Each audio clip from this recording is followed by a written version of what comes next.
Assalamu alaikum wa rahmatullahi wa barakatuhu. Mes chers frères et sœurs, aujourd'hui nous entreprenons un voyage à travers l'une des prophéties les plus puissantes et les plus dramatiques de la tradition islamique.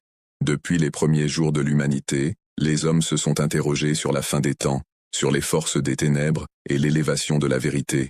Le Coran et les hadiths nous donnent des aperçus de ces moments, des moments qui ébranlent la terre et mettent chaque âme à l'épreuve. Parmi les plus grands événements dont a parlé le prophète Muhammad se trouve l'arrivée de deux figures qui se tiendront de part et d'autre de l'histoire. L'une viendra répandre le chaos, la tromperie et la destruction, le Dajjal. L'autre viendra comme un phare d'espérance, de guidance et de justice, l'attendu Imam Mahdi. L'histoire de leur rencontre n'est pas seulement un récit ancien, c'est une prophétie qui porte en elle des leçons pour notre présent et des avertissements pour notre avenir. Le messager d'Allah n'a pas parlé de ces événements pour nous divertir, mais pour nous préparer, éveiller nos cœurs et nous guider vers le chemin de la vérité. Car dans les derniers jours, la tromperie sera répandue, la foi sera mise à l'épreuve, et le monde aspirera à la justice. Le prophète a décrit la fitna du Dajjal comme la plus grande épreuve que l'humanité ait jamais connue. Il a dit que depuis le moment où Allah a créé Adam jusqu'au jour de la résurrection, il n'y a jamais eu de fitna plus grande que celle du Dajjal. Cela nous montre l'ampleur de ce qui nous attend. Le Dajjal ne sera pas un simple trompeur. Ses ruses, ses pouvoirs et son influence ébranleront la foi même des gens. Beaucoup le suivront, pensant qu'il apporte le paradis, alors qu'en réalité il apportera la destruction. Il prétendra être divin, et de nombreux cœurs seront tentés, sauf ceux qu'Allah protégera. Et pourtant, même lorsque l'obscurité s'étendra, les hadiths nous assurent que la lumière s'élèvera. L'imam Mahdi, un descendant du prophète, émergera à une époque où le monde sera submergé par l'injustice.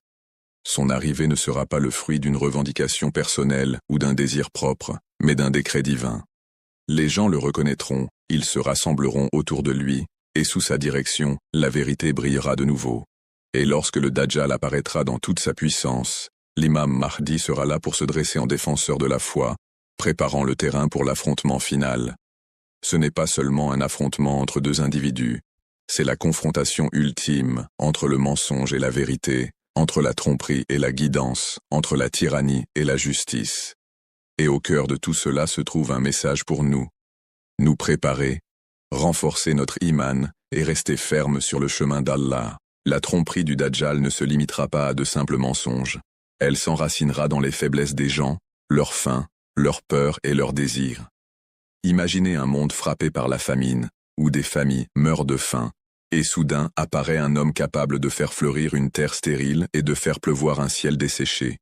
Aux yeux des désespérés, il semblera être un sauveur, mais en vérité, il sera leur pire ennemi. Le prophète a dit que le Dajjal viendra avec des rivières d'eau et des montagnes de pain. Il contrôlera l'accès à la nourriture et aux ressources, et les gens se soumettront à lui juste pour survivre. Ceux qui le nieront feront face à la faim et aux difficultés, tandis que ceux qui le suivront seront comblés de confort matériel. C'est l'épreuve ultime. Une personne abandonnera-t-elle sa foi pour un morceau de pain, ou restera-t-elle ferme, en ayant confiance que la véritable subsistance vient d'Allah seul? Un autre aspect frappant du pouvoir du Dajjal sera sa capacité à tromper par ce qui semblera être des miracles. Il ressuscitera les morts, ou du moins en donnera l'illusion. Il accomplira des merveilles qui défieront la logique des hommes ordinaires. Mais le prophète nous a avertis, ce ne sont pas des miracles de vérité, mais des tours de tromperie. Tout comme un magicien manipule les yeux, le Dajjal manipulera des nations entières. Son but sera de semer le doute dans le cœur des faibles et de les attirer à croire en sa fausse prétention de divinité. Le prophète a même dit que le Dajjal viendra avec lui deux rivières coulantes, l'une apparaissant blanche et rafraîchissante comme de l'eau, et l'autre sombre et brûlante comme du feu. Mais en réalité, celle qui semble être un paradis sera du feu, et celle qui semble être du feu sera un paradis. L'instruction donnée aux croyants était claire. Si quelqu'un fait face au Dajjal, il doit fermer les yeux, baisser la tête, et boire de ce qui ressemble au feu, car ce sera en réalité frais et sûr. Cela montre à quel point sa tromperie sera inversée, la vérité déguisée en mensonge, et le mensonge déguisé en vérité. Le pouvoir du Dajjal s'étendra également au cœur humain. Il ne testera pas seulement les corps par la faim et la peur. Il mettra les âmes à l'épreuve par la tentation. Son arme la plus puissante sera le doute. Imaginez des millions de personnes confuses, se demandant si ce qu'elles voient est réel ou illusion, déchirées entre leur foi et leur sens. C'est pourquoi le prophète a exhorté les croyants à chercher refuge auprès d'Allah contre l'épreuve du Dajjal dans chaque prière. La célèbre invocation enseignée après le tashahhud inclut « Allahumma inni a'udhu bika min fitnatil masihid Dajjal ». Ce rappel constant souligne à quel point cette épreuve est grave et combien nous avons besoin de la protection d'Allah contre elle. Une autre dimension de la tromperie du Dajjal réside dans sa capacité à jouer sur les émotions des gens. Il n'apparaîtra pas seulement comme un tyran, mais comme quelqu'un qui prétend se soucier, guérir, donner. Imaginez le choc d'une mère dont l'enfant est mort, et soudain, le Dajjal prétend ramener cet enfant. Imaginez le père au cœur brisé, regardant avec incrédulité son proche semblant se relever à l'ordre du Dajjal. Ces illusions ne seront pas une véritable résurrection. Ce seront des ruses, des tromperies, des ombres qui imitent la vie. Mais dans des moments de désespoir, beaucoup de cœurs tomberont. Le prophète nous a donné des instructions précises pour nous protéger du Dajjal. L'une des plus importantes est de réciter les versets d'ouverture de la sourate Al-Kahf. Cette sourate raconte l'histoire de jeunes croyants qui se sont retirés de leur peuple pour protéger leur foi, et Allah les a sauvegardés dans la caverne. C'est un rappel que, dans les temps de grande épreuve, l'isolement du mensonge et l'attachement à la vérité d'Allah sont la clé de la survie. C'est pourquoi le prophète a recommandé aux croyants de réciter la sourate Al-Kahf chaque vendredi. Cela entraîne l'âme à résister à l'attrait des illusions mondaines. Une autre protection est simplement de rester loin de lui. Le prophète a dit « Quiconque entend parler du Dajjal, qu'il s'en éloigne, car par Allah, un homme viendra à lui pensant être croyant, mais il le suivra à cause des doutes que le Dajjal suscitera. » C'est une réalité effrayante. Les gens peuvent penser qu'ils sont forts dans la foi, mais une fois exposés à sa tromperie écrasante, ils peuvent tomber. Le chemin le plus sûr est l'éloignement, et non la curiosité. Le déplacement du Dajjal à travers la terre sera lui-même un signe de son pouvoir surnaturel. À une époque où les voyages étaient lents et dangereux, le prophète a décrit le Dajjal se déplaçant à une vitesse incroyable, comme les nuages poussés par le vent. Aujourd'hui, lorsque nous pensons aux avions et aux satellites, la prophétie semble encore plus réelle. Certains érudits interprètent cela comme une vitesse littérale qui lui sera accordée, tandis que d'autres suggèrent que cela reflète son contrôle sur la communication et la perception. Dans les deux cas, le sens est clair, son influence se répandra partout, et aucune terre ne sera libre de son épreuve, à l'exception des villes sacrées de la Mecque et de Médine. Le prophète a décrit comment Médine tremblera 3 fois à son arrivée, et chaque hypocrite sera forcé d'en sortir pour le rejoindre. Ce moment purifiera la ville, ne laissant derrière que les vrais croyants. Imaginez la scène. Des foules se ruant vers le Dajjal, cherchant ses fausses promesses, tandis que les fidèles restent fermes, refusant de s'incliner devant autre qu'Allah. Ce sera un moment de séparation, une épreuve qui divisera les cœurs une fois pour toutes. Peut-être que la partie la plus dangereuse de sa prétention est qu'il ne viendra pas comme un simple dirigeant ou magicien, mais comme un faux messie, prétendant être divin. Il exigera l'adoration, et beaucoup la lui donneront. Pourtant, le prophète a insisté encore et encore sur le fait qu'il n'est rien d'autre qu'un menteur. Allah est parfait, et le Dajjal est plein de défauts. Allah est un, et le Dajjal est aveugle d'un œil. Allah donne la vie et la mort, tandis que le Dajjal ne fait que tromper avec des illusions. Reconnaître ces vérités est le bouclier de chaque croyant. C'est pourquoi le prophète a décrit le Dajjal comme la plus grande épreuve. Ce ne sont pas simplement ses pouvoirs qui le rendent dangereux, mais la manière dont il manipulera les points faibles de la nature humaine. Notre faim, notre peur, notre chagrin et nos désirs. Il ne forcera pas les gens avec des fouets ou des épées. Il les attirera par des promesses, les tentera avec des illusions et les trompera avec des miracles.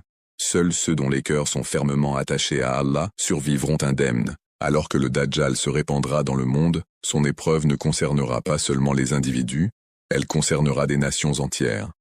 Des royaumes s'allieront à lui pour la richesse et le pouvoir. Des dirigeants se soumettront à lui en échange de contrôle, et des sociétés seront remodelées par son influence. Il établira des systèmes de loyauté où ceux qui lui obéissent prospéreront matériellement, tandis que ceux qui lui résisteront seront punis par la pauvreté et l'exclusion. De cette manière, sa tromperie testera non seulement la foi des individus, mais aussi la résilience des communautés. L'une des descriptions les plus effrayantes du prophète est que le Dajjal viendra avec quelque chose qui ressemble à un paradis. Il aura des jardins, des rivières coulantes et des richesses sous son commandement. Mais ceux qui entreront dans son paradis entreront en réalité dans le feu, et ceux qui seront jetés dans son enfer seront en réalité en sécurité, par la miséricorde d'Allah. Cette inversion est peut-être l'aspect le plus terrifiant de son épreuve. Elle montre comment la réalité sera bouleversée, et seule la foi permettra aux gens de voir à travers le mensonge. Les compagnons du prophète, en entendant ces avertissements, furent profondément inquiets.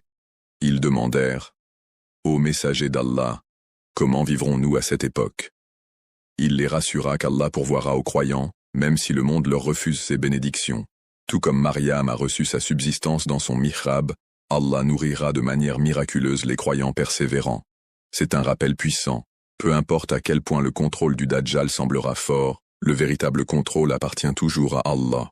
Il est important de noter que l'apparition du Dajjal n'est pas aléatoire. C'est une épreuve divine.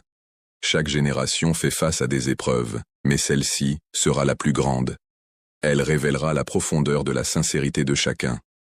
Ceux qui ne font que prétendre à la foi sans la vivre seront dévoilés, tandis que ceux qui font véritablement confiance à Allah brilleront par leur résilience.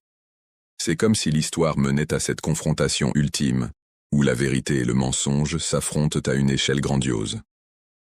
Même les enfants furent avertis. Le prophète dit aux parents de protéger leur famille par la connaissance. Il encouragea la Oumma à parler du Dajjal, à se rappeler les uns aux autres, afin que personne ne soit pris au dépourvu. Cela montre la gravité de l'épreuve. Elle affectera jeunes et vieux, riches et pauvres, savants et simples croyants.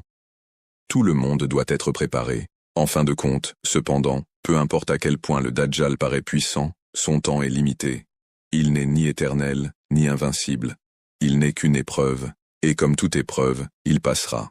Son règne ébranlera le monde, mais il ne durera pas éternellement. Car au moment fixé, il fera face à celui destiné à mettre fin à sa tromperie, Isa ibn Maryam, Jésus-Christ, paix soit sur lui. Mais avant cette confrontation, l'imam Mahdi se lèvera, rassemblera les croyants, les préparera et se tiendra comme une lumière dans l'obscurité. La rencontre entre la vérité et le mensonge est écrite dans le destin. Le Dajjal rassemblera ses forces, et les croyants se rassembleront derrière l'imam Mahdi. Et au moment crucial, Isa descendra, et la tromperie prendra fin pour toujours.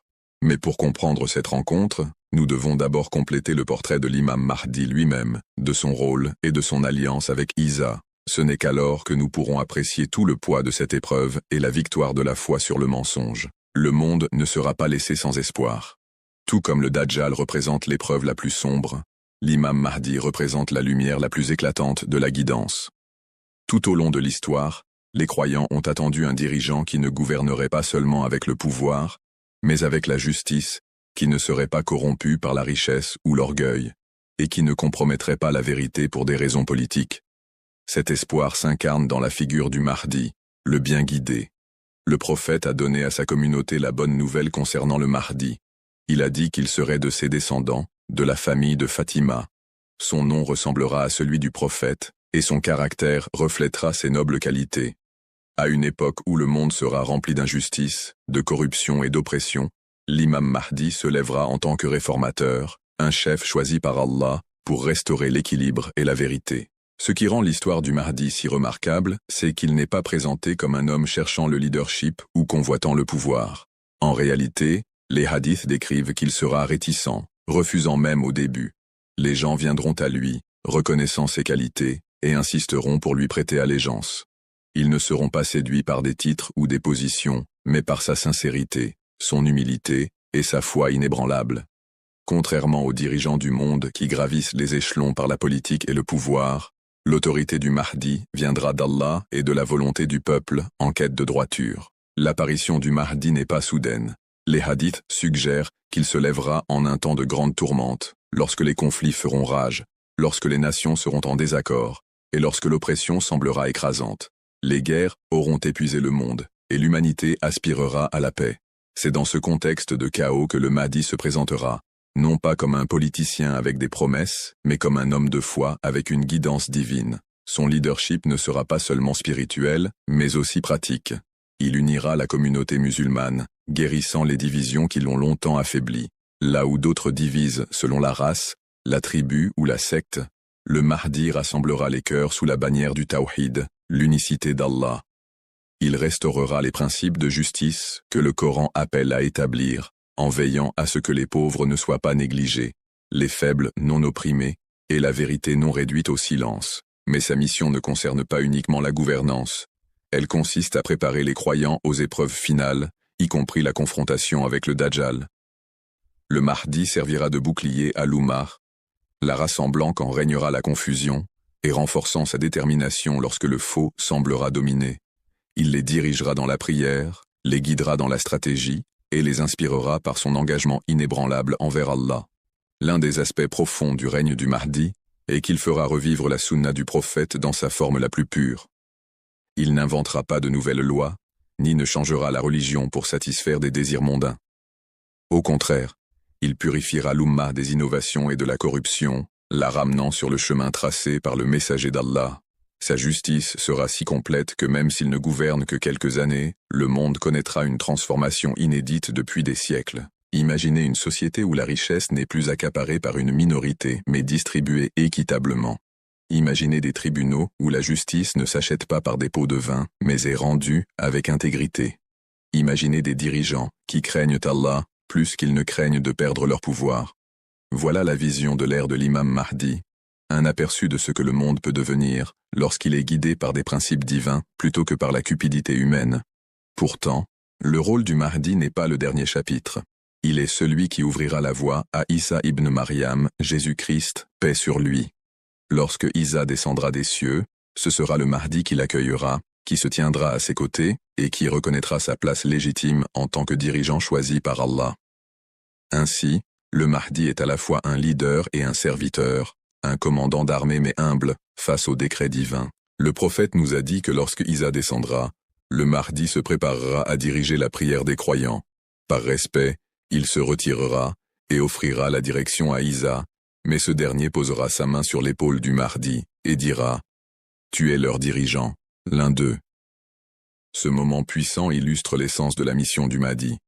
Ne pas rechercher le statut, mais servir la vérité, et se tenir comme un pont entre l'Ummah et les derniers chapitres de l'histoire. L'histoire de l'imam Mahdi ne peut être comprise sans reconnaître le profond désir qui habite les cœurs des croyants tout au long de l'histoire.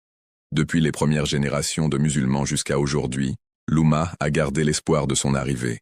Chaque fois que l'oppression se répand et que les tyrans s'élèvent, les gens murmurent des prières demandant à Allah d'envoyer le Mahdi.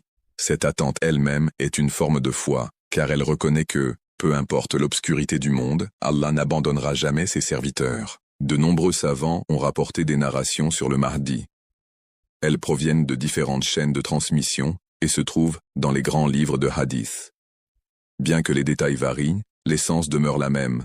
Il viendra en un temps de chaos, il sera issu de la famille du prophète, et il établira la justice après que le monde aura été rempli d'injustice. Ces thèmes récurrents montrent la cohérence du message à travers les générations, renforçant la certitude qu'il ne s'agit pas d'un mythe ou d'une histoire, mais d'une promesse. Son avènement ne ressemblera pas à celui des dirigeants mondains qui font campagne, négocient et s'emparent du pouvoir. L'autorité du Mahdi se manifestera au contraire d'une manière presque réticente. Les hadiths décrivent comment les gens le reconnaîtront malgré lui. Ils insisteront pour lui donner le bay'a, l'allégeance, près de la Kaaba. Ce détail est profond, car il montre que sa légitimité viendra directement des croyants et d'Allah, et non de manœuvres politiques ou de coups d'État militaires. À ce moment-là, l'Ummah retrouvera l'espoir. Trop longtemps, les divisions et la corruption auront affaibli les musulmans. Mais l'arrivée du Mahdi signalera un nouveau commencement. Il n'appellera pas au tribalisme, au nationalisme ou à l'orgueil personnel. Au contraire, il rappellera les gens à Allah, à la justice, à la miséricorde et à la vérité. Son leadership unira des cœurs divisés depuis des siècles. L'une des qualités les plus marquantes du Mahdi sera son humilité. Contrairement aux dirigeants qui bâtissent des palais et exigent des luxes, il vivra simplement, à l'image du prophète. Son objectif ne sera pas la richesse ou le confort, mais le service et la justice. C'est cette humilité qui le rendra cher au peuple, car ils verront en lui le reflet du caractère prophétique. Sa justice sera légendaire. Les hadiths mentionnent qu'il distribuera la richesse de manière si équitable que les gens n'auront plus besoin. Certaines narrations disent qu'un homme viendra à lui demander de l'argent, et le Mahdi lui donnera tant qu'il ne pourra pas le porter. Cette image est puissante, elle montre un monde transformé de la cupidité à la générosité, de l'accaparement à l'équité. Sous sa direction, le concept même de pauvreté commencera à disparaître. Mais la justice ne concerne pas seulement la richesse, elle concerne aussi la vérité. Le Mahdi veillera à ce que le mensonge, le faux et la corruption ne dominent pas. Sa gouvernance rétablira l'équilibre entre le dunya et le din, entre les besoins matériels et le but spirituel. Les tribunaux ne favoriseront plus les riches et les puissants, mais rendront justice aux faibles et aux sans-voix. Les dirigeants sous son autorité ne serviront pas eux-mêmes, mais le peuple. En tout aspect, son règne reflètera l'ordre coranique. Soyez fermes pour la justice, même contre vous-même. La mission du Mahdi consistera également à défendre l'Oumma contre les ennemis qui cherchent à la détruire. Son leadership ne sera pas passif. Il commandera des armées, conduira des stratégies et affrontera les forces du mensonge. Ainsi, il sera à la fois un homme de paix et un homme de courage, incarnant l'équilibre entre miséricorde et force. Son règne préparera les croyants pour la dernière et plus grande bataille, la confrontation avec le Dajjal. C'est là que le lien entre le Mahdi et Isa ibn Maryam devient si essentiel. Le Mahdi n'est pas une figure isolée. Sa mission fait partie d'un plan divin plus vaste, dans lequel Isa descendra des cieux pour tuer le Dajjal et instaurer l'ultime ère de justice. Le Mahdi conduira l'Oumma jusqu'à ce moment, servant de pont entre les épreuves de l'humanité et la victoire finale de la vérité. Ce lien entre le Mahdi et Isa est l'un des aspects les plus inspirants de l'eschatologie islamique. Il montre que la lutte entre le bien et le mal n'est pas menée seule. C'est un effort collectif des serviteurs choisis d'Allah, œuvrant à travers le temps et l'espace, unis par la volonté divine. Le Mahdi prépare le terrain, Isa apporte la victoire, et ensemble ils représentent le triomphe de la foi sur la tromperie. Pour les croyants d'aujourd'hui, l'histoire du Mahdi n'est pas seulement une question d'avenir, c'est une question de présent. Elle nous appelle à réfléchir sur notre propre préparation. Vivons-nous d'une manière qui s'aligne avec la justice, la vérité et l'humilité? Ou sommes-nous pris dans les mêmes pièges de cupidité, de division et d'orgueil que le Mahdi viendra un jour corriger? L'attente de son arrivée doit nous inspirer à vivre de meilleures vies dès maintenant, afin que si nous faisons partie de ceux qui le rencontreront, nous soyons prêts à nous tenir à ses côtés. Le désir de l'imam Mahdi a toujours été plus qu'une idée. Il a été une source de résilience pour l'Oumma musulmane. Chaque fois que des tyrans régnaient d'une main de fer, chaque fois que la corruption se répandait, chaque fois que les gens perdèrent foi en leurs dirigeants, l'espérance du Mahdi leur rappelait que la promesse d'Allah concernant la justice est réelle. Cet espoir gardait les communautés patientes, donnait de la force aux opprimés et nourrissait la conviction que l'oppression n'aurait jamais le dernier mot. Tout au long de l'histoire, les savants ont débattu des détails précis de l'apparition du Mahdi. Certains ont discuté du moment exact, d'autres des circonstances, mais ce qui reste incontesté, c'est le principe qu'il viendra lorsque le monde en aura le plus besoin. Cela en soi est une miséricorde, car Allah ne laisse pas sa création sans guidance. Le Mahdi est l'assurance que lorsque les épreuves atteindront leur sommet, le secours divin arrivera. Le prophète a décrit que le Mahdi lui ressemblera dans le caractère. Imaginez un dirigeant, dont les décisions ne sont pas obscurcies par la cupidité, dont le cœur n'est pas endurci par le pouvoir, dont les paroles sont pleines de sincérité, et dont la vie est consacrée au service d'Allah. À une époque où les dirigeants utilisent souvent la religion pour leur propre intérêt, le Mahdi restaurera l'exemple pur du prophète, rappelant au monde ce à quoi ressemble le véritable leadership. L'un des aspects les plus beaux de son émergence est à quel point elle semblera ordinaire au début. Il n'arrivera pas avec des armées ou de la richesse, mais avec la vérité et l'humilité. Les gens seront attirés vers lui, non pas par la force, mais parce qu'ils reconnaîtront en lui la sincérité. Sa réticence à accepter le leadership sera en elle-même une preuve de sa pureté, car les vrais dirigeants sont souvent ceux qui ne recherchent pas la position. Cela contraste fortement avec les dirigeants mondains, qui se battent sans fin pour le pouvoir. Les hadiths mentionnent que son émergence sera marquée par le serment d'allégeance près de la Kaaba. Les croyants insisteront, reconnaissant qu'il est celui qu'ils attendaient. Ce moment sera symbolique. Le cœur de l'islam, la Kaaba, redeviendra le centre de l'unité sous sa direction. À partir de cet endroit, un mouvement commencera, qui se répandra à travers le monde, portant avec lui le message de justice et de vérité. La justice du Mahdi atteindra chaque recoin de la société. Pendant des siècles, l'humanité a souffert d'inégalités, la richesse étant accaparée par quelques-uns, tandis que des millions souffraient dans la pauvreté. Sous sa direction, ce déséquilibre sera corrigé. La richesse circulera si librement que ceux qui la recevront seront surpris, voire submergés, par son abondance. Pour la première fois depuis des générations, l'humanité goûtera à ce que signifie vivre dans une société où personne n'est laissé pour compte. Mais la justice est plus que la richesse, c'est la dignité. Le Mahdi restaurera la dignité des faibles, des sans-voix et des opprimés. Il veillera à ce qu'aucun tyran ne puisse exploiter les pauvres, qu'aucun fonctionnaire ne puisse vendre la justice contre un pot de vin, et qu'aucune autorité ne puisse réduire la vérité au silence. Son règne incarnera le principe coranique. En vérité, Allah vous ordonne de rendre les dépôts à leurs ayants droit, et quand vous jugez entre les gens, jugez avec justice. Cela ne se limitera pas seulement aux musulmans. La justice du Mahdi s'étendra à toute l'humanité. Des gens de différents horizons seront témoins d'équité et de miséricorde sous sa direction, ce qui les rapprochera de la vérité de l'islam. Son gouvernement montrera que l'islam, lorsqu'il est pratiqué tel qu'il a été révélé, est une miséricorde pour le monde. C'est pourquoi son époque sera rappelée comme une ère de paix, non seulement pour les musulmans, mais pour l'humanité tout entière. Pourtant, son époque ne sera pas exempte de défis. Le plus grand d'entre eux sera la confrontation avec le Dajjal. La mission du Mahdi est profondément liée à cette épreuve finale. Alors qu'il établira la justice et restaurera l'Oumma, l'apparition du Dajjal mettra les croyants à l'épreuve d'une manière que l'humanité n'a jamais connue auparavant. À ce moment-là, le Mahdi se tiendra comme le bouclier des croyants, les guidant, les organisant et les préparant à l'arrivée de Isa ibn Maryam. Les hadiths décrivant la rencontre entre le Mahdi et Isa sont bouleversants. Lorsque Isa descendra, il trouvera le Mahdi dirigeant les croyants dans la prière. Par respect, le Mahdi reculera, offrant à Isa la position. Mais Isa posera sa main sur l'épaule du Mahdi et dira « Tu es leur chef, l'un des leurs ». Ce moment capture l'humilité et l'honneur du Mahdi, un chef choisi non par sa propre ambition, mais par la volonté d'Allah, et reconnu par l'un des plus grands prophètes de l'histoire. Ce lien met également en lumière l'harmonie divine entre les missions de Isa et du Mahdi. Ensemble, ils affronteront les forces du mensonge, avec Isa portant le coup final au Dajjal. Le rôle du Mahdi est d'amener l'Oumma à ce moment-là, en s'assurant que les croyants ne soient pas dispersés, faibles ou sans guide lorsque l'épreuve suprême arrivera.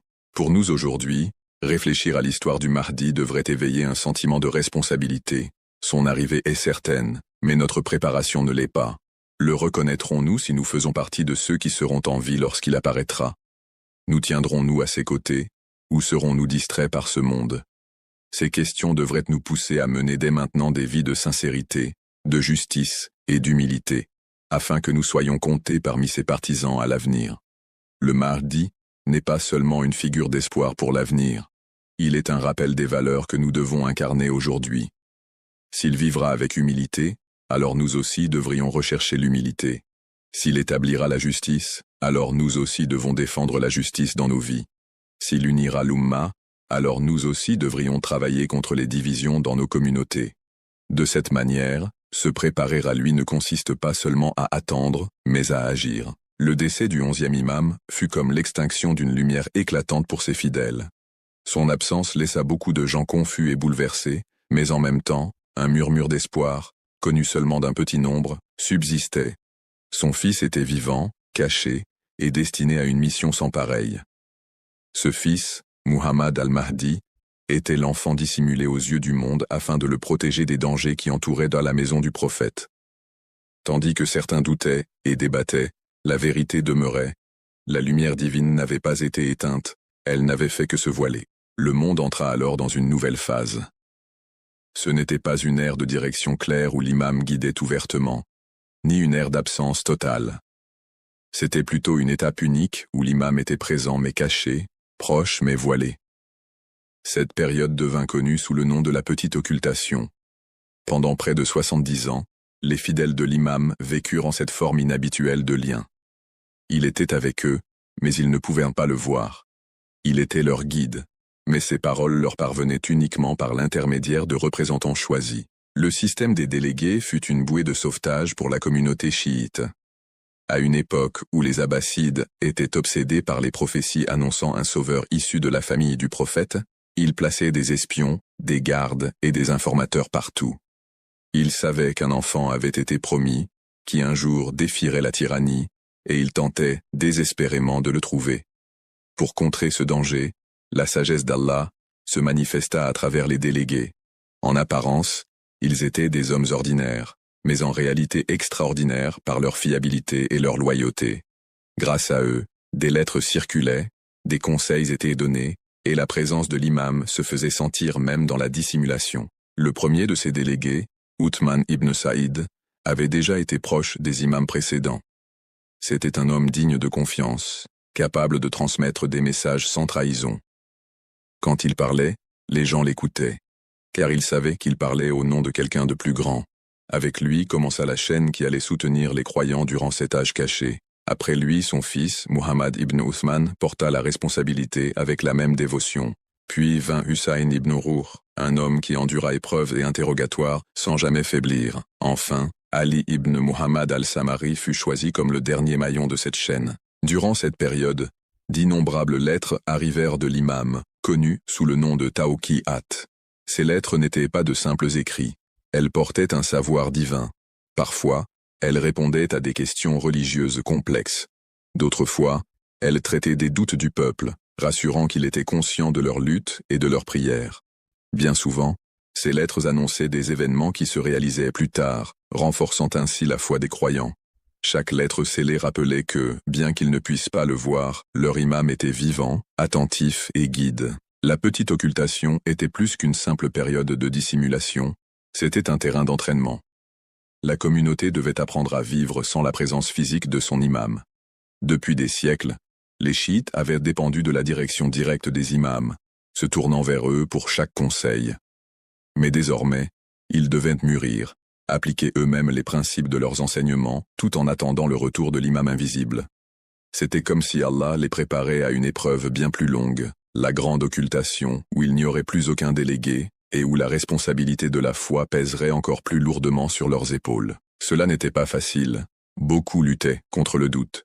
Certains disaient « Comment un imam peut-il exister si nous ne pouvons pas le voir ?» D'autres se moquaient, affirmant que la communauté s'accrochait à un chef invisible. Et pourtant, pour les vrais croyants, la dissimulation ne fit qu'approfondir leur certitude. Ils comprenaient que l'absence de l'imam n'était pas un abandon, mais une protection.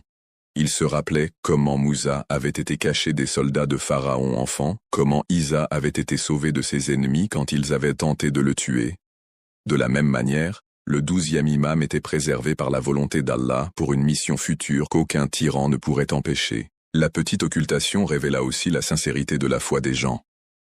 Certains restèrent fermes, s'attachant aux délégués de l'imam et refusant d'être ébranlés. D'autres, cependant, tombèrent dans la confusion ou abandonnèrent le chemin. Cette séparation faisait partie du plan divin. Distinguer ceux qui croyaient véritablement de ceux qui suivaient seulement par habitude ou commodité. La foi en l'invisible, après tout, est l'essence même de la véritable croyance. Les délégués eux-mêmes affrontèrent d'énormes épreuves. Ils vécurent sous surveillance constante, pressés par les dirigeants de révéler l'emplacement de l'imam. Pourtant, ils restèrent inébranlables. Leur loyauté n'était pas motivée par la richesse ou la gloire. Ils menèrent des vies simples, accomplissant leur mission avec dignité et discrétion. Leur courage assura que le lien entre l'imam et sa communauté demeura intact aussi longtemps qu'Allah le voulut. Finalement, après des décennies de ce lien caché, le temps de la transition arriva. Ali ibn Muhammad al-Samari, le 4e délégué, reçut une lettre de l'imam. Ces mots portaient un message lourd. Sa propre mort était proche, et il n'y aurait pas de successeur après lui.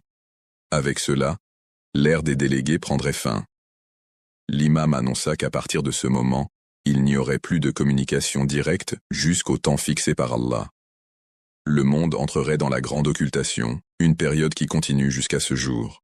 Cette dernière lettre n'était pas seulement une annonce, mais aussi une consolation. Elle rappelait aux croyants que, même s'ils ne recevraient plus de lettres ni ne verrèrent de délégués, l'imam était toujours vivant, toujours vigilant, et toujours en prière pour eux. Sa dissimulation ne signifiait pas absence. Elle signifiait que l'épreuve avait atteint un nouveau stade.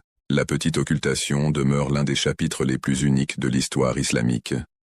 C'est une histoire de dissimulation mais aussi de lien, de distance, mais aussi de proximité, d'absence qui n'était pas réellement une absence.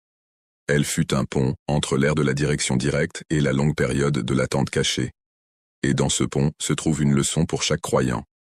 La foi ne réside pas dans ce que nos yeux voient, mais dans ce que nos cœurs croient. La mort du 4e député, Ali ibn Muhammad al-Samarri, fut un moment qui changea le cours de l'histoire islamique d'une manière que beaucoup ne pouvaient pas pleinement comprendre à l'époque. Jusqu'alors, les croyants savaient toujours que, même si leur imam était dissimulé, il existait encore un moyen de le rejoindre, un fil qui les reliait directement à lui par l'intermédiaire de ses députés désignés. Mais avec la dernière lettre qui arriva peu avant la mort d'al-Samarri, cette assurance se transforma en quelque chose de bien plus grand et de bien plus lourd. L'imam lui-même déclara qu'à partir de ce jour, il n'y aurait plus de députés, plus de lettres, plus de communication directe jusqu'au jour où Allah permettrait sa réapparition. C'était le début de la grande occultation, une période d'attente qui s'étendrait bien au-delà d'une seule génération et qui mettrait à l'épreuve l'endurance même de la foi. Pour la communauté, cette annonce était à la fois effrayante et mystérieuse. Elle souleva d'innombrables questions. Si l'imam était vivant, pourquoi ne pouvait-on pas le voir? Pourquoi le lien des députés avait-il été rompu? Que devaient faire désormais les croyants dans un monde où la guidance ne provenait plus directement de la main de leur imam? Certains furent ébranlés, et d'autres peinèrent à s'accrocher. Pourtant, au milieu de cette incertitude, une prise de conscience grandissante apparut. Le plan d'Allah se déployait avec sagesse. La dissimulation n'était pas un abandon, c'était une épreuve, une préparation à quelque chose de bien plus grand qui restait à venir. La grande occultation n'était semblable à rien de ce qui avait précédé. Ce n'était pas simplement une absence, mais plutôt un long voyage d'entraînement spirituel pour l'Oumma. Pendant des siècles, les musulmans avaient vécu avec la présence de leurs imams, des hommes de sagesse et de lumière que l'on pouvait consulter, qui pouvaient répondre aux questions et trancher les différends. Désormais, la communauté devait s'appuyer sur ce qui lui avait été enseigné, vivre selon les principes déjà établis et développer un sens plus profond de la responsabilité. L'imam était vivant, mais invisible. Il était présent, mais inatteignable. Ce paradoxe créait un espace où la foi ne reposait plus sur la vue, mais sur la conviction. La sagesse de cette dissimulation devient plus claire lorsque l'on réfléchit à l'histoire. Maintes et maintes fois, les dirigeants divins avaient été pris pour cible par des tyrans qui craignaient leur influence. Du pharaon qui chercha à tuer Moussa enfant, aux dirigeants romains qui complotèrent contre Isa, en passant par les Abbassides qui persécutèrent la famille du prophète, l'oppression s'était toujours dressée contre la vérité. Si l'imam avait été ouvertement présent, les souverains de son époque ne lui auraient jamais permis de vivre. Sa dissimulation était donc un bouclier, une manière de le préserver jusqu'à ce que le monde soit prêt pour sa mission. Ce n'était pas un retrait, mais un délai, garantissant que, lorsqu'il se lèverait enfin, aucun tyran ne pourrait le réduire au silence. Mais la dissimulation avait aussi un autre but. Elle obligeait la communauté à grandir. Sans la main constante d'une direction directe, les croyants devaient apprendre à appliquer eux-mêmes les enseignements du Coran et les conseils de la famille du prophète. Ils devaient développer la science, établir des systèmes de droit et s'appuyer sur la sagesse collective. De cette manière, l'occultation n'était pas seulement une période d'attente, mais aussi une période de construction. C'était comme si Allah avait caché l'imam pour que ses fidèles puissent faire leurs preuves, pour qu'ils montrent s'ils étaient véritablement engagés envers la justice et la vérité, même lorsque leur guide ne se tenait pas visiblement parmi eux. Cette nouvelle réalité fut difficile. Le doute commença à s'infiltrer dans les cœurs de beaucoup. Certains demandèrent comment un imam pouvait vivre si longtemps, caché à la vue de tous. D'autres affirmèrent que peut-être l'histoire de son existence n'était qu'une légende destinée à réconforter les gens. Ces doutes se répandirent comme des murmures dans la nuit, mettant à l'épreuve la détermination des fidèles. Pourtant, pour ceux qui comprenaient le sens profond, ces doutes ne firent que renforcer leur confiance en Dieu. Ils se rappelaient les paroles du Coran au sujet de ceux qui croient à l'invisible, et ils réalisaient que la grande occultation en était l'incarnation même. Croire à l'existence de l'imam sans le voir, c'était vivre l'essence véritable de la foi. L'occultation révéla aussi la différence entre l'attente passive et l'attente active. Certains s'imaginaient que l'attente de l'imam signifiait simplement rester assis, sans rien faire, jusqu'à son retour. Mais les véritables croyants comprirent que l'attente était un processus actif. Cela signifiait se préparer, construire une société juste, résister à l'oppression, et vivre selon les principes de l'islam, afin que, lorsque l'imam reviendrait enfin, il soit prêt à se tenir à ses côtés. Cette forme d'attente exigeait des efforts, des sacrifices et une amélioration constante de soi. Elle transformait l'idée de l'attente, passant d'un état passif à quelque chose de dynamique et plein de sens. Au fil des siècles de la grande occultation, des histoires continuèrent à émerger au sujet d'individus ayant eu de rares rencontres avec l'imam, des moments qui rassurèrent la communauté sur le fait qu'il était toujours vivant et veillait sur eux. Ces récits variaient, parfois l'imam apparaissait pour secourir quelqu'un en danger, parfois pour donner des conseils à un moment critique, et parfois simplement pour rappeler aux gens son existence. Que chaque récit ait été vrai ou non importait moins que l'impact qu'il laissait dans le cœur des croyants. Il devenait une source d'inspiration, un rappel que l'imam n'était pas parti mais seulement voilé, attendant le moment où Allah ordonnerait son retour. La grande occultation donna également naissance à un nouveau système d'autorité au sein de la communauté chiite. Sans députés ni communication directe, la responsabilité de la guidance commença à se déplacer vers les savants, des hommes qui consacraient leur vie à l'étude du Coran, des enseignements du prophète et des traditions des imams. Ces savants devinrent les protecteurs de la foi, veillant à ce que la communauté ne tombe pas dans la confusion ou ne perde pas son chemin. Leur rôle n'était pas de remplacer l'imam, mais de préserver sa voie, de protéger ses fidèles jusqu'au jour de son retour. Ce système lui-même était un signe de sagesse divine, garantissant que la communauté ne serait pas laissée sans guide, même en l'absence visible de l'imam. De cette manière, la grande occultation façonna l'identité même de la communauté chiite.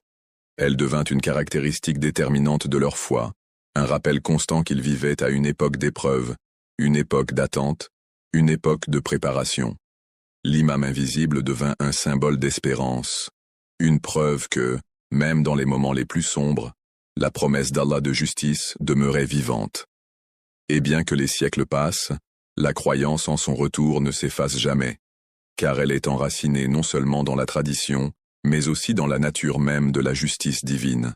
L'oppression ne peut durer éternellement, la vérité doit triompher, et la promesse faite par Allah et son messager sera sûrement accomplie. À mesure que les années de la grande occultation s'étiraient, la communauté commença à s'adapter d'une manière qu'aucun au départ n'aurait pu prévoir. Au début, l'absence d'un lien direct avec l'imam paraissait comme un vide, un silence difficile à supporter. Mais peu à peu, les croyants apprirent à vivre avec ce silence, à le transformer en une source de force, plutôt qu'en désespoir. Ils finirent par comprendre que, bien que l'imam ne fût pas visiblement parmi eux, sa présence se faisait encore sentir dans le rythme de leur foi, dans les enseignements préservés au fil des générations, et dans l'espérance qui soutenait leur cœur. Cette transformation de l'absence en inspiration est l'un des aspects les plus remarquables de la grande occultation. Les croyants commencèrent à voir l'occultation non comme une perte, mais comme un miroir. Elle leur renvoyait la question de savoir qui ils étaient vraiment lorsqu'aucun guide ne les dirigeait directement. Allaient-ils encore défendre la justice sans rappel constant? Allaient-ils encore résister à l'oppression sans un imam visible pour les diriger? Ou allaient-ils faiblir, se laisser distraire et permettre aux tentations du monde de les éloigner? L'occultation devint une épreuve de sincérité, où la véritable nature de la foi d'une personne se révélait. Il est facile de suivre lorsqu'un guide se tient devant vous. Il est bien plus difficile de suivre lorsque vous n'avez que la conviction pour vous guider. Et pourtant, c'était précisément ce défi qui transformait l'attente en un terrain d'entraînement spirituel, purifiant les cœurs et les préparant au retour ultime. Durant cette période, l'importance de la connaissance prit un nouveau sens. Les savants de la communauté n'étaient plus simplement des interprètes de la tradition, ils devinrent des piliers soutenant la foi elle-même. Ils enseignaient, préservaient et clarifiaient, veillant à ce que l'essence de l'islam demeure incorruptible. L'essor des séminaires et des centres d'apprentissage dans des lieux comme Najaf et Qom n'était pas une coïncidence, mais faisait partie d'un dessein divin. Un moyen de maintenir la flamme de la vérité vivante jusqu'à la réapparition de l'imam. Les croyants en quête de guidance se tournaient vers ces savants, faisant confiance à leur dévouement et à leur piété, et ainsi, la communauté bâtit un système de résilience. Ce n'était pas un substitut à l'imam, mais une sauvegarde. Un pont qui portait les fidèles à travers les longs siècles d'attente. Pourtant, l'attente elle-même n'était jamais passive. Le Coran nous rappelle que ceux qui attendent la promesse de Dieu ne doivent pas être oisifs, car la patience en islam n'est pas de la paresse, c'est de la persévérance. Ainsi, la grande occultation encourageait les croyants à vivre avec une sorte de double vision. Les yeux fixés sur le présent, s'efforçant de vivre une vie juste ici et maintenant, tandis que leur cœur restait tourné vers l'avenir, aspirant au retour de l'imam. Cette double vision façonna une culture d'endurance, où chaque acte de bonté, chaque lutte pour la justice, chaque prière offerte dans le silence de la nuit, faisait partie de la préparation au jour attendu. Les récits de la présence cachée de l'imam continuèrent à circuler au fil des siècles. Certains parlèrent de sauvetage miraculeux, où un étranger apparaissait dans un moment de détresse, pour que l'on réalise plus tard qu'il s'agissait de leur imam caché. D'autres évoquaient des rêves si vifs et réels, qu'ils se réveillaient, le cœur brûlant de certitude. Que ces récits aient été des rencontres littérales ou des inspirations symboliques, ils remplissaient un grand but. Rappeler à la communauté que l'imam n'était jamais absent en esprit, que même derrière le voile, il observait, guidait et priait pour eux. Ces récits, transmis de génération en génération, devinrent des graines d'espérance, faisant germer la foi dans des temps où le désespoir aurait autrement pu s'installer. La grande occultation a également révélé les dangers du faux leadership. Tout au long de l'histoire, des individus se sont levés en prétendant faussement être les représentants de l'imam, cherchant pouvoir ou reconnaissance. Certaines communautés furent égarées par de telles figures, et leurs histoires devinrent des avertissements pour les autres.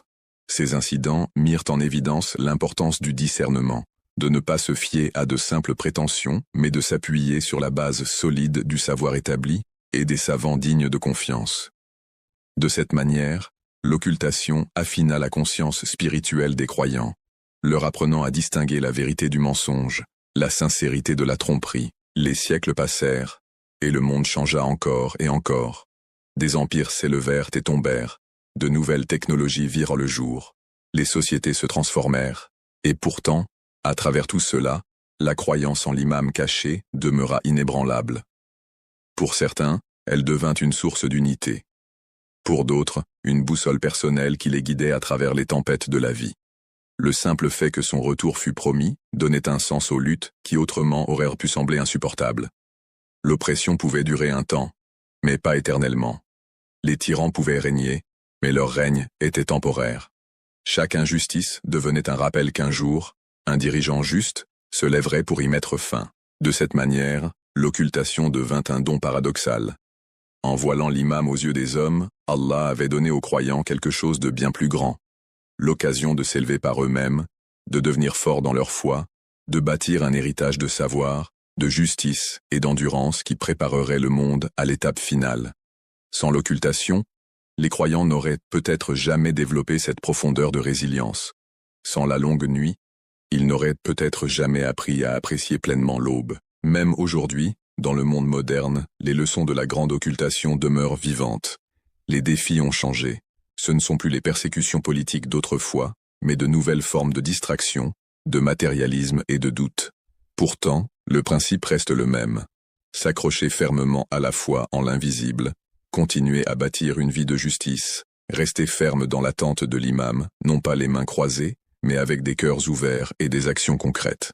Chaque croyant qui lutte contre l'injustice dans son propre coin du monde, chaque étudiant qui recherche le savoir avec sincérité, chaque parent qui élève ses enfants avec des valeurs de vérité et de compassion, tous vivent le sens de l'attente, au temps de l'occultation. Ainsi, la grande occultation n'est pas seulement une phase historique, c'est l'histoire de nos vies aujourd'hui. Nous sommes ceux qui sont mis à l'épreuve, ceux à qui il est demandé de prouver si nous aspirons vraiment à la justice, si nous sommes réellement prêts au retour de l'imam.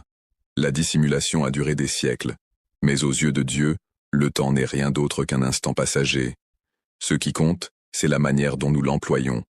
Le laisserons-nous s'écouler dans l'insouciance, ou l'utiliserons-nous pour nous rapprocher d'Allah, nous purifier et devenir dignes de nous tenir aux côtés de l'imam lorsque le voile sera enfin levé? Telle est la question qui définit la grande occultation, la question à laquelle chaque génération doit répondre par elle-même. Et quand le jour viendra enfin, lorsque l'attente prendra fin, et que l'imam réapparaîtra par ordre de Dieu, tous les siècles de silence prendront soudain sens. Les années cachées se révéleront être des années de préparation. Les épreuves, les doutes, les prières chuchotées dans la nostalgie, tout convergera vers ce moment unique où la justice se lèvera et où la vérité triomphera. Jusqu'à ce jour, la grande occultation continue, non pas comme un vide, mais comme un voyage, façonnant les croyants pour qu'ils deviennent les témoins de l'accomplissement de la plus grande promesse de Dieu. À mesure que les pages du temps se rapprochent de l'ère promise, l'anticipation de la réapparition de l'imam Mahdi devient plus lourde dans le cœur des croyants. Depuis les premiers jours de l'islam, le prophète Muhammad et son Ahl al-Bayt ont souligné que son émergence ne serait ni soudaine ni sans fondement, mais qu'elle serait précédée de signes clairs et indéniables.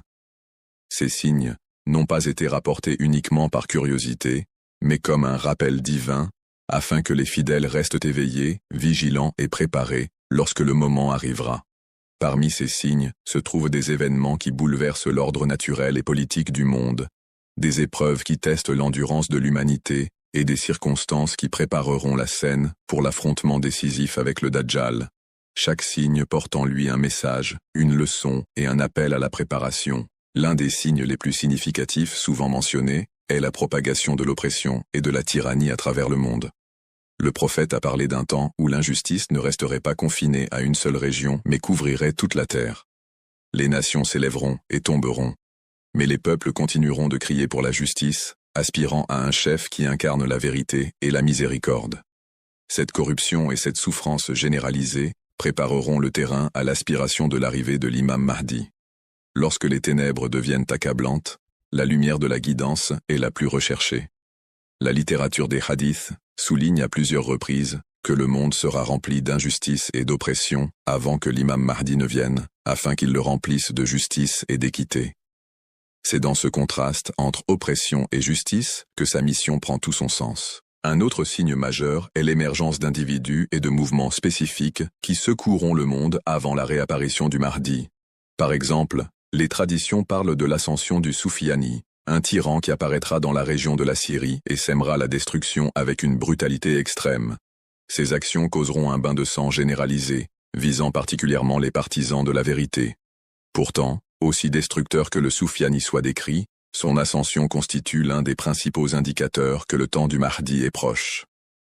Le prophète a mentionné que le Soufiani sera finalement détruit de manière miraculeuse, englouti par la terre avec son armée. Un signe que l'intervention divine protège la cause de la justice même avant que le Mahdi n'apparaisse ouvertement. Cet événement, terrifiant mais rassurant, rappelle aux croyants que l'oppression, aussi forte soit-elle, ne peut durer face à la volonté d'Allah. En plus des bouleversements politiques et militaires, des phénomènes naturels sont également mentionnés parmi les signes. Les traditions rapportent l'apparition d'événements célestes extraordinaires, comme un grand cri ou un appel venu du ciel, qui annoncera la vérité. Cet appel, entendu par des gens à travers le monde dans leur propre langue, déclarera la venue du Mahdi. Ce sera un moment qui ne laissera personne dans le doute, un événement surnaturel qui confirmera les paroles du prophète des siècles auparavant.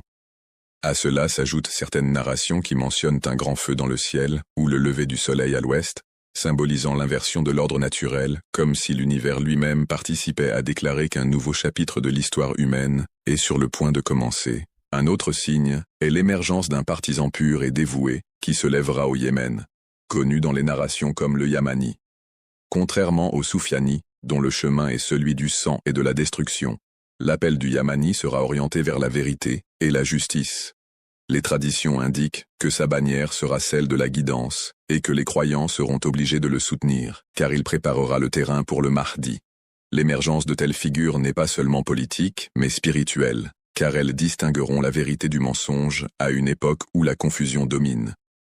Ce signe souligne l'importance de la guidance et de l'unité, rappelant aux croyants que la mission du Mahdi n'est pas isolée, mais soutenue par des âmes dévouées à travers le monde. Parmi les signes les plus bouleversants et puissants se trouve le martyre d'une âme pure, souvent appelé dans les narrations « Nafs Zakiyya ». Il s'agira d'un homme innocent, tué injustement près de la Kaaba, dont le sang tachera le sol sacré. Cet événement ébranlera profondément le monde musulman, servant de dernier appel au réveil avant l'apparition du Mahdi. Son martyre symbolise le paroxysme de l'injustice, où même les plus innocents ne sont pas épargnés. Mais dans ce moment de chagrin, le monde reconnaîtra également que le temps de l'émergence du Mahdi est arrivé, car Allah ne laisse jamais les cris des opprimés sans réponse. Au milieu de ces événements, les croyants sont rappelés que la confusion sera généralisée. De faux prétendants apparaîtront, feignant d'être le Mahdi, ou égarant les gens avec de fausses promesses. Le prophète a mis en garde ses compagnons contre ces imposteurs, les exhortant à mesurer chaque prétention à l'aune de la vérité du Coran et des traditions authentiques. Cela constitue un avertissement intemporel. Dans le chaos de la fin des temps, la clarté ne réside pas dans les apparences ou les mots creux, mais dans les principes de foi qu'Allah a préservés pour ses serviteurs. Car l'identité du Mahdi ne restera pas cachée éternellement.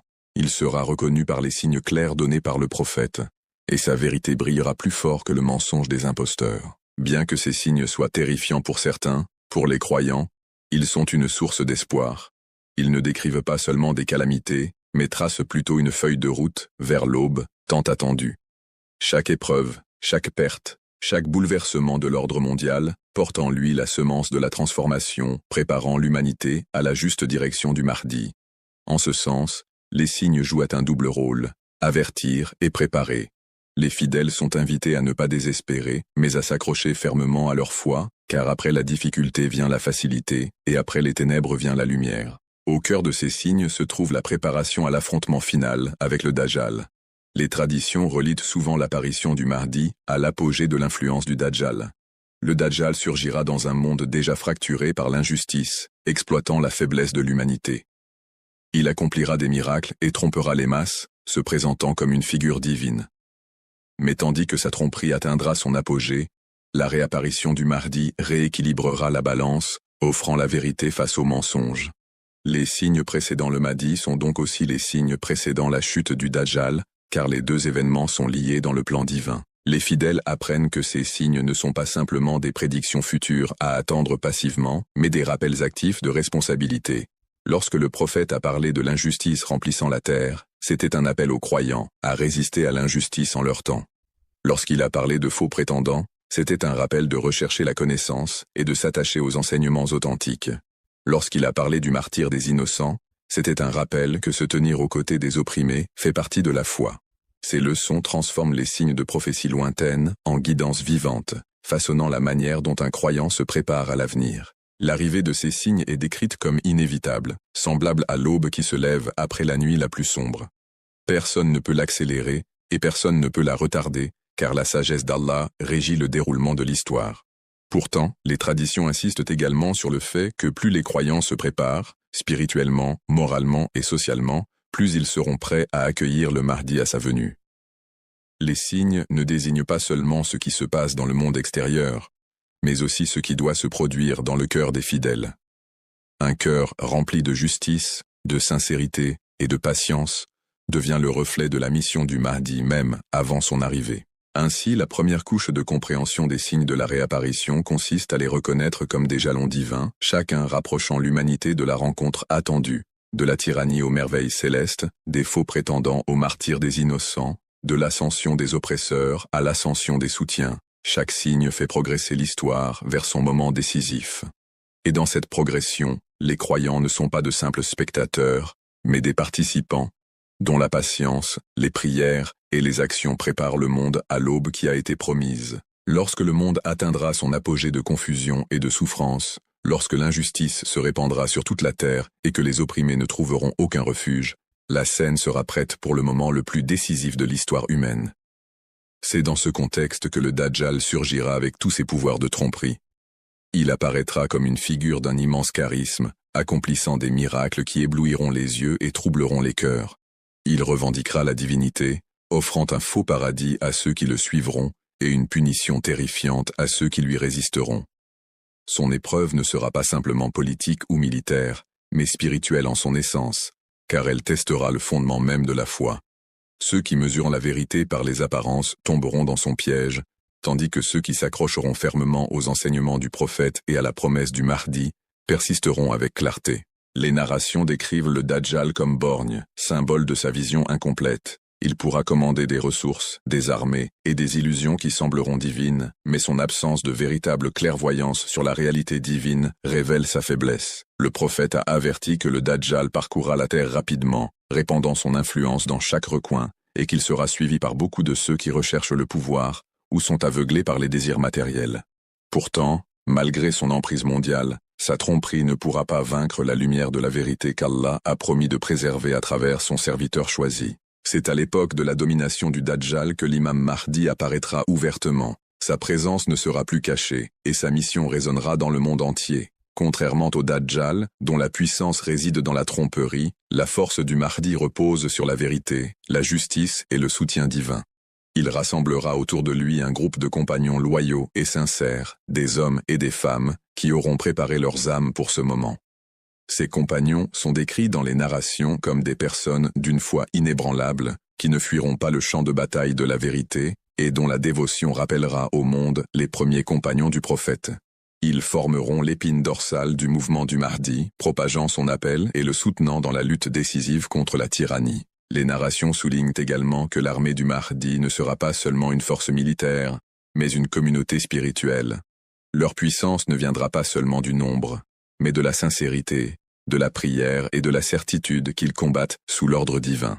Cette armée, disciplinée dans la foi et engagée pour la justice, marchera contre les forces du Dajjal et ses partisans. L'affrontement ne sera pas ordinaire, car il est décrit comme la plus grande bataille que l'humanité ait jamais connue, où la vérité et le mensonge s'opposent dans leurs formes les plus claires. Au milieu de cette grande confrontation, l'aide divine descendra. Les traditions rapportent que le prophète Isa, Jésus, paix sur lui, descendra des cieux à un moment crucial, rejoignant l'imam Mahdi dans ce combat final. Le prophète a dit à ses compagnons que lorsque Isa reviendra, il brisera la croix, tuera le porc et abolira les faux systèmes qui avaient corrompu son message. Il se tiendra aux côtés du Mahdi, non pas comme un rival, mais comme un soutien, confirmant la vérité de l'islam et le caractère final du message de Muhammad. Ensemble, ils représenteront l'unité de la guidance divine à travers l'histoire, puisque Isa priera derrière le Mahdi, symbolisant la continuation et l'achèvement de la mission prophétique. La confrontation finale avec le Dajjal est décrite comme à la fois impressionnante et terrifiante. Le Dajjal utilisera tous ses pouvoirs, réalisant des illusions qui sembleront irrésistibles. Il rassemblera des armées et tentera d'écraser le Mahdi et ses partisans. Pourtant, ce sera Isa qui frappera personnellement le Dajjal, le tuant près de la porte de Lud en Palestine. Par cet acte, le plus grand trompeur de l'humanité tombera, et les chaînes de son illusion se briseront. Ce moment marquera la fin de la plus dangereuse épreuve que l'humanité ait jamais affrontée. Pendant des siècles, les prophètes avaient averti leur peuple de la fitna du Dajjal, et à cet instant culminant, sa défaite confirmera la véracité de chaque promesse divine. La chute du Dajjal ne mettra pas seulement fin à sa tromperie personnelle, mais démantèlera également les systèmes d'oppression et de mensonges qui avaient prospéré sous son influence. Le monde, libéré de son emprise, sera prêt pour une nouvelle ère de justice. L'imam Mahdi, soutenu par Isa et ses fidèles compagnons, établira un règne de paix sans précédent. La justice se répandra dans chaque recoin, les richesses seront équitablement distribuées, et l'oppression disparaîtra. Les hommes vivront en harmonie, libérés de la cupidité et de la tyrannie qui marquaient les époques passées. Le prophète a décrit cette ère comme une époque de bénédiction sans précédent, où la terre révélera ses trésors, et où l'humanité goûtera à la douceur de la justice. Mais même dans ce triomphe, les traditions rappellent que la mission du Mahdi n'est pas seulement politique, mais profondément spirituelle. Son leadership n'est pas une quête de pouvoir pour lui-même, mais un retour de l'humanité à son pacte avec Allah. Il rappellera aux gens que le vrai succès ne réside pas dans le gain matériel, mais dans la foi, la sincérité et la soumission au Créateur. L'élimination du Dajjal n'est donc pas seulement la défaite d'un seul ennemi, mais la purification du cœur humain de l'amour du mensonge. C'est un moment où l'humanité reçoit la chance de reconstruire son monde sur la base de la guidance divine. Les narrations décrivent en outre qu'avec la défaite du Dajjal, l'unité des croyants sera rétablie. Les divisions de sectes ou de nations ne domineront plus, car les partisans de la vérité reconnaîtront dans le Mahdi l'incarnation de la mission du prophète. La présence de Isa confirmera davantage cette unité, puisque les chrétiens égarés verront la réalité de son retour et rejoindront la cause du Mahdi. Ce moment d'unité représentera la guérison de siècles de division, alors que l'humanité se rassemblera sous une seule bannière de justice. L'ère qui suivra sera une ère de paix et de prospérité. Le gouvernement du Mahdi reflètera l'équilibre que l'humanité a toujours recherché. Équité dans l'économie, honnêteté dans la direction, et compassion envers les faibles. Les pauvres ne crieront plus pour la justice, car leurs droits seront rétablis. Les opprimés trouveront protection, et les arrogants n'exploiteront plus les vulnérables. Sous ce leadership, l'humanité goûtera enfin à la justice promise par les prophètes depuis le commencement du temps. La victoire sur le Dajjal ouvrira ainsi les portes d'un âge où la foi prospère, où la vérité prévaut et où les hommes vivent en harmonie les uns avec les autres. Pourtant, même si ce récit emplit le cœur d'espoir, il porte également un rappel intemporel. Les traditions au sujet du Dajjal et de l'imam Mahdi n'ont jamais été destinées seulement à ceux qui vivront à cette époque finale. Elles furent révélées pour chaque génération, comme guide et avertissement. La tromperie du Dajjal ne se limite pas à un homme, mais reflète chaque système de mensonge, chaque idéologie qui détourne l'humanité d'Allah. De même, l'appel du Mahdi ne se limite pas à sa réapparition, mais résonne dans chaque acte de justice, chaque défense de la vérité et chaque résistance contre l'oppression menée par les croyants en leur temps. Ainsi, se préparer pour le Mahdi signifie vivre avec justice dès maintenant, lutter contre le mensonge sous toutes ses formes et rester ferme dans la foi lorsque les épreuves s'intensifient. L'histoire de l'imam Mahdi et du Dajjal n'est donc pas seulement le récit d'une confrontation ultime, mais un miroir pour nos vies présentes. Elle pose à chaque croyant ces questions. Fais-tu partie de ceux qui reconnaîtront la vérité quand la tromperie t'entoure? Préparais-tu ton cœur à te tenir aux côtés du Mahdi, même si le monde se tourne contre lui? Ces questions transforment le récit d'une prophétie lointaine en une guidance vivante, façonnant la manière dont nous choisissons de vivre ici et maintenant. À mesure que la narration atteint sa conclusion, une vérité ressort avant tout. La promesse d'Allah ne faillit jamais. De même que les prophètes ont prédit la venue du Dajjal, ils ont aussi promis l'arrivée du Mahdi, et avec lui, l'aube de la justice. Quand la nuit semblera la plus sombre, quand l'oppression semblera invincible, la promesse d'Allah brillera plus fort que tout. La réapparition du Mahdi et la chute du Dajjal affirment la vérité éternelle. Le mensonge peut s'élever, mais il ne peut durer. La justice peut être retardée, mais elle triomphera toujours. Ainsi, tandis que les croyants attendent ce dernier chapitre de l'histoire, leur devoir n'est pas de désespérer, mais de rester ferme. Car chaque acte de justice rapproche le monde de la mission du Mahdi, et chaque résistance au mensonge affaiblit l'ombre du Dajjal. De cette manière, le Sauveur attendu n'est pas seulement une figure de l'avenir, mais une lumière qui guide les actions des fidèles dans le présent. L'histoire ne s'achève pas sur le désespoir, mais sur l'espérance, rappelant à l'humanité que la justice d'Allah est inévitable et sa guidance éternelle.